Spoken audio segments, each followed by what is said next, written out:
TDP Janasena BJP పార్టీల కూటమి ఇప్పటికే మెజారిటీ అసెంబ్లీ పార్లమెంట్ స్థానాల అభ్యర్థులను ప్రకటించింది. మిగిలిన స్థానాల ప్రకటనకు అభ్యర్థుల ఎంపికపై కసరత్తు చేస్తున్నారు టీడీపీ అధినేత చంద్రబాబు. త్వరితగిన అభ్యర్థుల ఎంపికను పూర్తి చేసే యోచనలో చంద్రబాబు ఉన్నట్లుగా పార్టీ వర్గాలు తెలిపాయి. ఈ రోజు పలు అసెంబ్లీ లోక్సభ స్థానాలకు అభ్యర్థులను ప్రకటించే అవకాశం ఉన్నట్లుగా వారు తెలిపారు. టీడీపీ జనసేన బీజేపీ పార్టీల కూటమి ఇప్పటికే మెజారిటీ అసెంబ్లీ పార్లమెంట్ స్థానాల అభ్యర్థులను ప్రకటించింది. ఇదే విషయంపై మరింత సమాచారం మా ప్రతినిధి హరీష్ అందిస్తారు. హరీష్, చెప్పండి.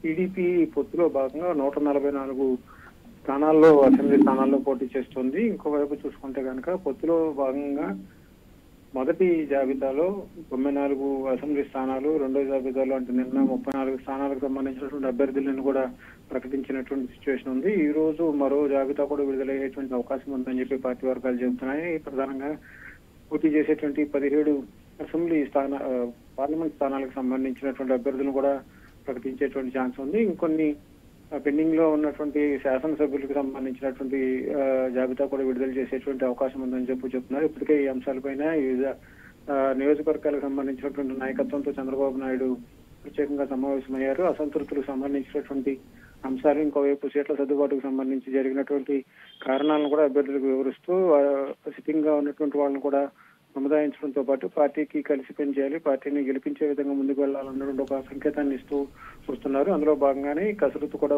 దాదాపుగా పూర్తయిందని చెప్తున్నారు. ఈ రోజు వీలైతే కనుక 3వ జాబితాలో పూర్తిగా వివరాలను ప్రకటించేటువంటి అవకాశం ఉంది. Right Harish, thank you.